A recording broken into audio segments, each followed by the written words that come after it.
Shalom. Shalom. Bagaimana kabarnya hari ini, Kak? Luar biasa dong. Kalau aku agak bosen sih, cuman karena kita harus memuji Tuhan, jadi kita harus tetap luar biasa bener ya. banget. Bener. Puji Tuhan. Nah, teman-teman, kita harus patut bersyukur ya, meskipun kita di rumah aja dan dalam kondisi pandemi seperti ini, tapi kita masih bisa melakukan ibadah secara online. Mari bersama-sama kita akan masuk dalam hadirat Tuhan, kita memujikan lagu Ku Masuk Ruang Maha Kudus.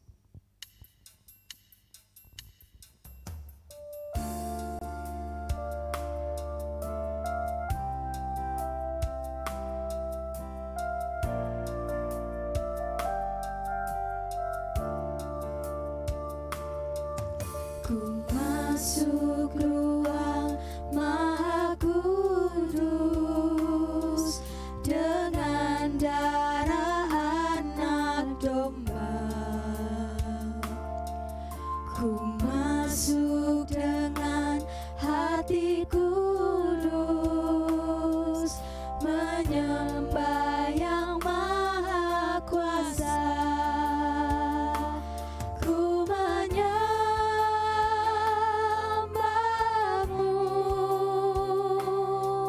ku sembahmu,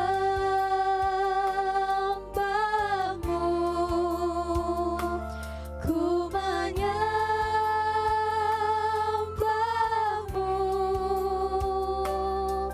ku sembahmu, sebab namamu kudus, kudus Tuhan. Kita mulai lagu ini dengan dengan lebih sungguh-sungguh lagi.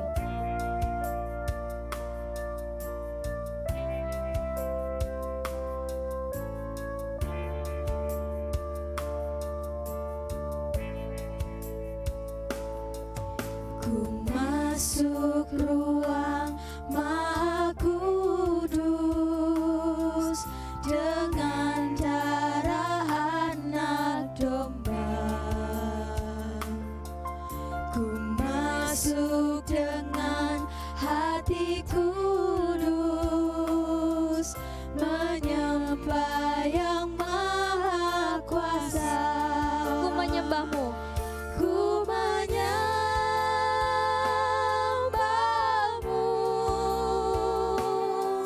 ku sembahmu,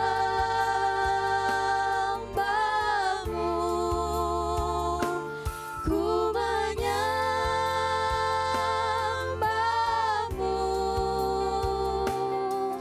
ku sembahmu, sebab namamu kudus, kudus Tuhan. Sebab namamu kudus. Sebab namamu kudus, kudus Tuhan. Sebab namamu kudus. Sebab namamu kudus, kudus Tuhan.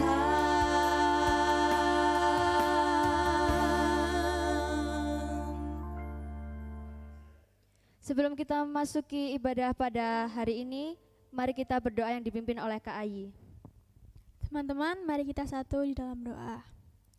Tuhan Yesus yang baik, Tuhan Yesus yang bertahta dalam kerajaan surga, terima kasih Tuhan atas hari ini. Tuhan sudah mengumpulkan kami, menyatukan hati kami untuk mengikuti ibadah minggu pada hari ini. Tuhan, meskipun kami tidak bisa berkumpul dalam satu tempat, berkatilah kami masing-masing di rumah dari awal ibadah, pertengahan hingga akhir.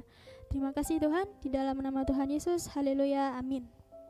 Amin. Nah, teman-teman, kami undang untuk bangkit berdiri, kita akan bersuka cita, kita akan memuji Tuhan dengan lagu Bila Roh Allah Ada.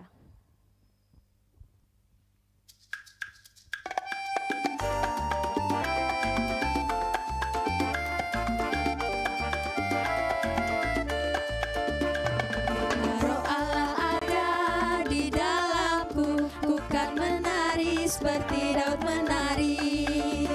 Bila Roh Allah ada di menari. Ku kan menari, ku kan menari, ku kan menari seperti Daud menari.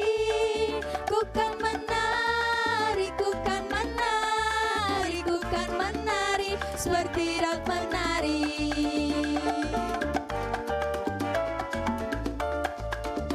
Bila Roh Allah ada di dalamku, ku kan menari seperti Daud menari. Bila Roh Allah ada di dalamku, ku kan menari seperti Daud menari.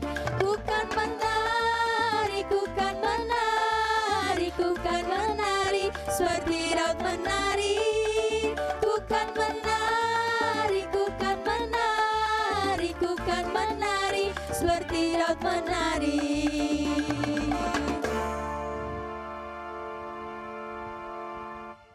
Oke teman-teman, dipersilakan untuk duduk kembali. Kita akan mengumpulkan persembahan kita. Nanti teman-teman memberikan persembahan kepada orang tua, kemudian orang tua akan membawakan ke gereja. Sambil kita mengumpulkan persembahan, kita akan pujikan lagu Jangan Lelah.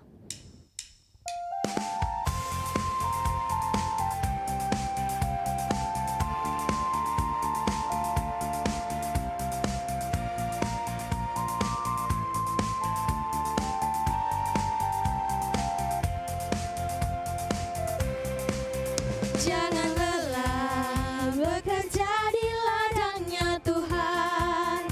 Roh Kudus yang beri kekuatan, yang mengajak dan menopang.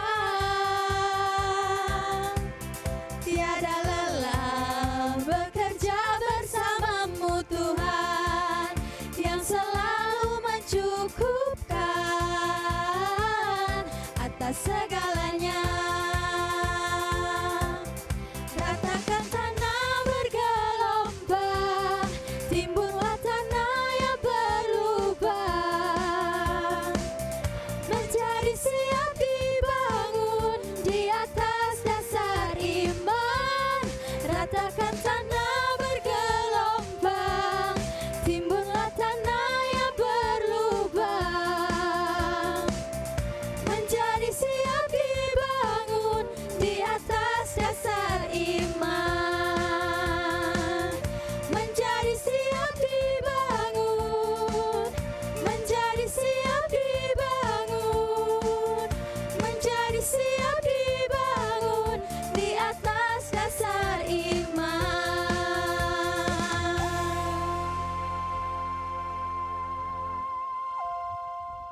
Kita akan doa persembahan yang dipimpin oleh Kak Retno. Teman-teman, mari kita berdoa. Allah Bapa kami yang bertata dalam kerajaan sorga, yang kami sembah hanya dalam nama Tuhan Yesus Kristus. Terima kasih ya Bapa atas kesempatan hari ini. Kami telah mengumpulkan sebagian dari berkat-Mu. Kami telah mengumpulkan persembahan yang telah kami kumpulkan.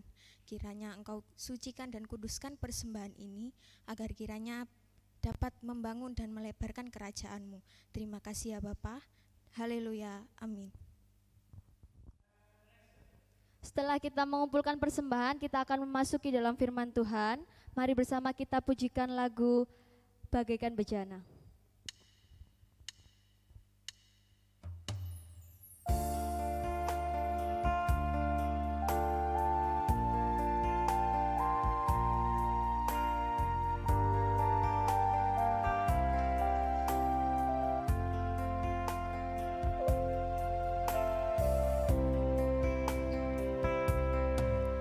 Bagaikan bejana siap dibentuk, demikian hidupku di tangan-Mu.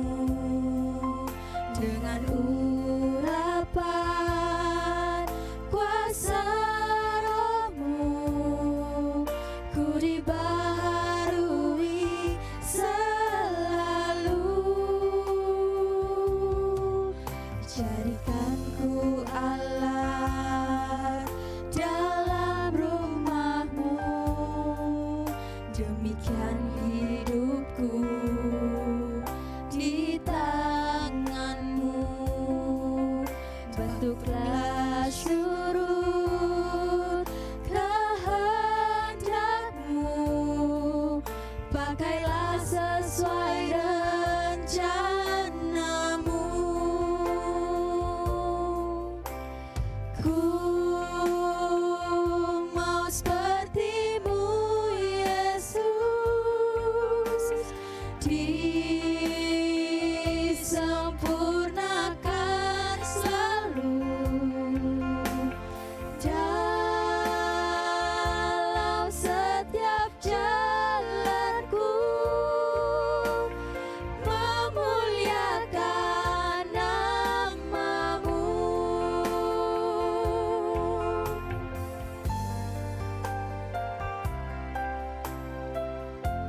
bagaikan bejana.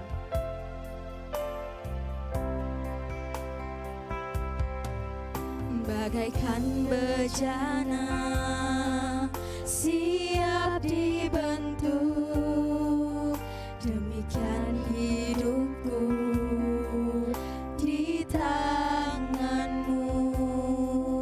Dengan urapan kuasa rohmu, ku dibaharui selalu.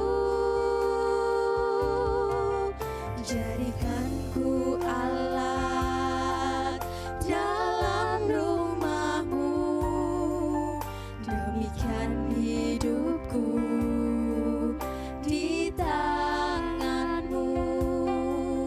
Bentuklah syurut kehendakmu, pakailah sesuai rencanamu. Ku mau sepertimu Yesus.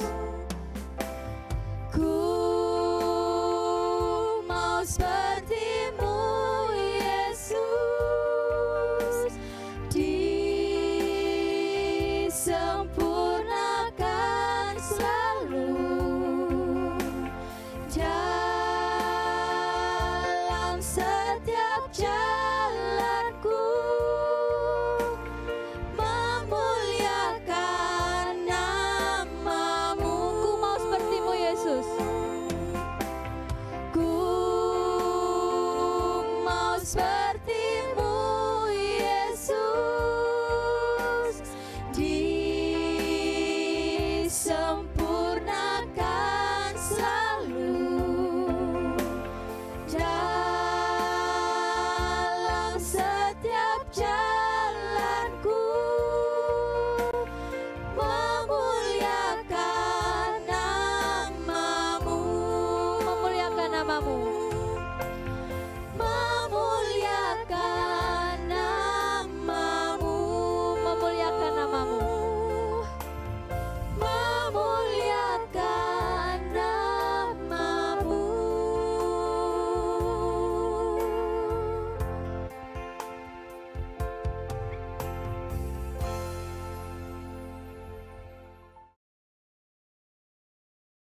Halo, selamat pagi adik-adik yang dikasihi Tuhan Yesus Kristus. Kita berjumpa kembali di hari Minggu tanggal 31 Mei 2020 di ibadah online. Ya, tentunya kita ada rasa sukacita yang luar biasa. Kita penuh syukur karena minggu yang cerah ini kita diberkati Tuhan. Nah, kakak akan berbagi firman Tuhan. Kita sebelumnya mari kita berdoa terlebih dahulu supaya kita ada tuntunan Roh Kudus, kita bisa berbagi, kita bisa mempermuliakan Tuhan. Mari kita berdoa. Tuhan Allah Bapa yang bertata di dalam kerajaan surga, kami mengucap syukur Tuhan atas hari-hari yang indah yang sudah kami lewati. Di hari Minggu ini Tuhan, kami bertemu di ibadah online Tuhan. Kiranya Engkau sertai Tuhan, Engkau buka telinga kami, supaya kami bisa mendengarkan firman yang sudah disampaikan, dan kami bisa melakukan di dalam kehidupan kami sehari-hari. Berkaryalah Tuhan, kami siap mendengarkan. Haleluya, amin. Halo, selamat pagi. Sekali lagi saya ucapkan selamat pagi. Shalom. Oke, hari Minggu ini kakak akan berbagi firman Tuhan. Kakak akan mengulas sedikit tentang apa itu Pentakosta dan apa itu Roh Kudus. Nah, tentunya ini pengetahuan yang sangat luar biasa. Kakak akan mengulas sedikit. Tadi kita sudah memuji, memuliakan nama Tuhan dengan sukacita. Tentunya kita harus siap mendengarkan firman Tuhan, meresapi, serta kita nanti sudah menerima firman Tuhan, kita akan bisa melakukan di dalam kehidupan kita sehari-hari. Baik, mari kita buka Alkitab kita buka Kisah Para Rasul. Nah, kakak akan membaca Kisah Para Rasul 2 ayat 1 sampai 8. Kakak akan baca Kisah Para Rasul 2 ayat 1 sampai 8. Kisah Para Rasul 2 ayat 1 sampai 8. Kakak akan bacakan. Ketika tiba hari Pentakosta, semua orang percaya berkumpul di satu tempat. Tiba-tiba turunlah dari langit suatu bunyi seperti tiupan angin keras yang memenuhi seluruh rumah di mana mereka duduk. Dan tampaklah kepada mereka lidah-lidah seperti nyala api yang bertebaran dan hinggap pada mereka masing-masing. Maka penuhlah mereka dengan Roh Kudus. Lalu mereka mulai berkata-kata dalam bahasa lain, seperti yang diberikan oleh Roh itu kepada mereka untuk mengatakannya. Waktu itu di Yerusalem diam orang-orang Yahudi yang saleh dari segala bangsa di bawah kolong langit. Ketika turun bunyi itu, berkerumunlah orang banyak. Mereka bingung karena mereka masing-masing mendengar rasul-rasul itu berkata-kata dalam bahasa mereka sendiri. Mereka semua tercengang-cengang dan heran, lalu berkata, bukankah mereka semua yang berkata-kata itu orang Galilea? Ayat 8, bagaimana mungkin kita masing-masing mendengar mereka berkata-kata dalam bahasa kita sendiri, yaitu bahasa yang kita pakai di negeri asal kita. Amin.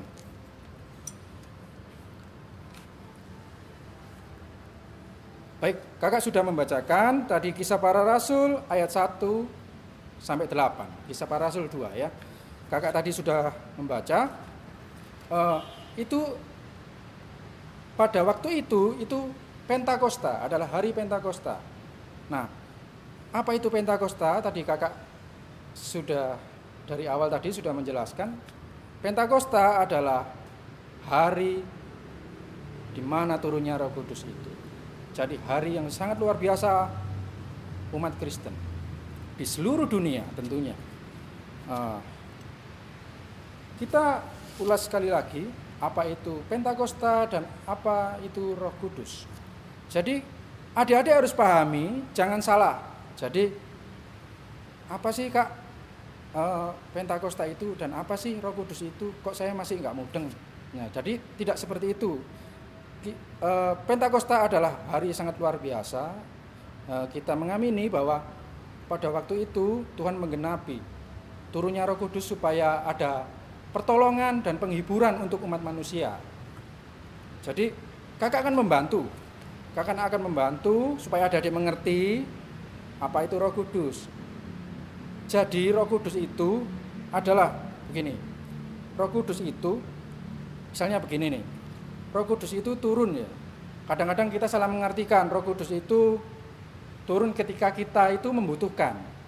Nah, tidak seperti itu adik-adik. Jadi Roh Kudus itu sudah turun di waktu hari Pentakosta itu. Setelah kebangkitan Tuhan Yesus, nah kemudian naik ke surga. Nah, waktu itu setelah itu kemudian turun Roh Kudus. Jadi kakak akan menjelaskan, Roh Kudus itu tidak kita minta Tuhan Roh Kudus supaya hadir di tempat ini, tidak seperti itu. Roh Kudus itu datangnya cuma sekali tapi untuk selamanya. Jadi sekali lagi, tolong digarisbawahi, Roh Kudus itu datang sekali untuk selamanya, selama-lamanya. Sampai Tuhan Yesus datang kedua kali, kita naik ke surga. Kakak akan membantu bagaimana urut-urutannya ceritanya, supaya adik-adik paham. Supaya adik-adik paham, mengerti, kok bisa ya Roh Kudus itu asalnya dari mana gitu. Perlu diketahui lagi. Kan tadi sudah bilang kakak dari awal, Roh Kudus itu datang sekali untuk selama-lamanya. Tetapi ada tetapinya. Kalau tidak mengenal yang punya, nah tidak kenal siapa tadi? Tuhan Yesus Sang Juru Selamat, adik-adik tidak akan mengenal Roh Kudus. Apa itu Roh Kudus? Tidak akan tahu. Padahal Roh Kudus itu sudah ada bersama adik-adik semuanya, gitu loh. Bersama kakak, bersama adik-adik, semuanya orang yang di seluruh dunia ini. Tetapi kuncinya kita harus percaya dan kita harus tahu siapa di balik semuanya itu, yaitu Tuhan Yesus Kristus, Sang Juru Selamat. Kakak akan bantu. Kita akan ulas dari awal, mulai penciptaan manusia. Ya, ketika diciptakan Nabi Adam ya, sama Hawa, Ibu Hawa. Jadi kakak akan bercerita. Kakak punya kertas, namanya kertas ajaib nih, kertas warna supaya adik-adik itu mengingat. Nanti meskipun adik-adik sudah remaja, sekarang remaja ya, sudah bekerja, sudah berkeluarga, adik-adik akan ingat gitu. Nah, ini warnanya apa? Warnanya hitam. Warna hitam itu menggambarkan sebagai kegelapan. Hitam adalah Adik-adik suka hitam enggak? Nah, hitam itu gelap. Jadi hitam ini kakak menggambarkan hitam ini dosa. Nah, ketika manusia itu diciptakan, yaitu Bapak Adam dan Ibu Hawa, manusia itu jatuh ke dalam dosa. Nah, kakak menggambarkan berwarna hitam. Ini dosa. Loh. Terus bagaimana? Bagaimana ini supaya Tuhan itu bisa bersama-sama dengan kita, bersama-sama hadir mendekati manusia gitu ya, supaya bisa, kan Tuhan ini, Allah ini maha kudus gitu, kudus sekali. Nah kita ini kan berdosa, bagaimana caranya? Nah ini Tuhan itu sama akan turun menjadi manusia. Kakak akan menjelaskan, apa ini warnanya? Merah. Nah merah ini adalah berani, sebuah keberanian, pengorbanan. Tentunya adik-adik sudah bisa tebak, ya kan? Merah ini berani, sebuah keberanian, atau bisa dibilang ini darah, merah darah. Nah, merah darah, sebuah pengorbanan, yaitu siapa? Nah, Tuhan Yesus sendiri yang dilahirkan sebagai manusia. Tuhan Yesus, dia berkorban di atas kayu salib untuk menebus dosa-dosa kita yang tadinya berwarna hitam ya. Nah kemudian Tuhan Yesus disalib, berkorban untuk kita semua, menebus dosa-dosa kita. Kakak menggambarkan merah. Nah sekarang setelah merah apa kak? Nah kakak punya kertas warna putih. Tadi sudah dosa, kemudian sudah ditebus dosa-dosa kita. Nah kakak ini sama, hatinya kakak, hatinya adik-adik, semua manusia yang ada di dunia ini sudah berwarna putih. Karena Tuhan Yesus Kristus sudah berkorban ya di atas kayu salib untuk menebus dosa-dosa kita. Putih, suci. Nah, putih ya. Putih sekali ini. Nah, setelah putih apa, Kak? Apa? Tuhan Yesus di peristiwa penyalibannya setelah disalibkan, kemudian mati dan dikuburkan, kemudian mengalahkan maut dan bangkit dari antara orang mati. Kemudian dia naik ke surga. Nah, dia naik ke surga. Kakak menggambarkan sebuah warna biru. Biru langit atau bisa dibilang biru laut. Ya, sebuah kesegaran. Air kalau warnanya biru, biru laut, langit berwarna biru, tentunya cerah bukan? Nah, kita ingat bahwa biru adalah lambang sebagai warna kebangkitan, setelah kematian tadi kan, kemudian bangkit dari antara orang mati, mengalahkan maut dan naik ke surga. Kakak menggambarkan warna biru. Terus kak, setelah warna biru langit tadi apa kak? Nah ini yang ditunggu-tunggu. Nah ini adalah warna hijau, sama-sama segarnya, hijau, green. Nah green, ini hijau. Jadi ini kakak menggambarkan warna hijau ini sebagai Roh Kudus. Roh Kudus yang turun sekali ke dunia. Sekali ya, ingat, sekali dan untuk selama-lamanya. Selama-lamanya. Ya, kakak menggambarkan warna hijau. Kenapa kok diturunkan Roh Kudus? Ya karena Tuhan cinta sama kita gitu loh. Supaya kita ini bisa diarahkan, bisa mematuhi aturannya. Nah, makanya diturunkan Roh Kudus di dalam diri kakak, di dalam diri adik-adik masing-masing. Nah, jadi kertas-kertas yang sudah saya ceritakan dari awal tadi, mulai warna hitam, merah, putih, kemudian warna biru langit ya, biru laut, kemudian hijau. Supaya adik-adik bisa mengingat nantinya setelah adik-adik bekerja, adik-adik berkeluarga, semua itu memori. Nah, supaya kita ini semakin kuat, semakin hebat dan semakin berkarya buat Tuhan. Ya. Jadi kakak tadi sudah menjelaskan apa itu Pentakosta ya, kemudian Roh Kudus. Mari kita ingat ibadah minggu yang lalu. Kita sudah dibekali tentang buah-buah roh, kasih, sukacita, damai sejahtera dan lain sebagainya ya. Yang perlu digarisbawahi adalah yang paling terakhir, yaitu tentang penguasaan diri. Jadi kita perlu penguasaan diri supaya kita ini terarah. Sebagai umat Kristen ini tidak sembarangan dan tidak ngawur gitu loh.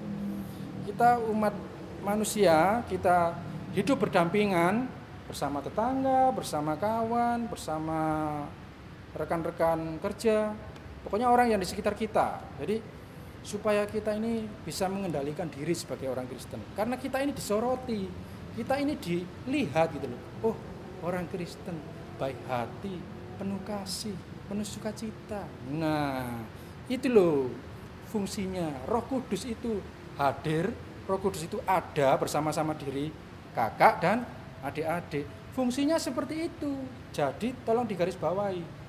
Bukannya adik-adik itu ketika susah, ketika membutuhkan kita minta pertolongan Tuhan supaya Roh Kudus turun. Tidak. Roh Kudus itu sudah ada bersama adik-adik. Karena datangnya cuma sekali dan untuk selama-lamanya. Loh, pilih mana? Datang sekali untuk selama-lamanya atau ketika kita minta terus datang.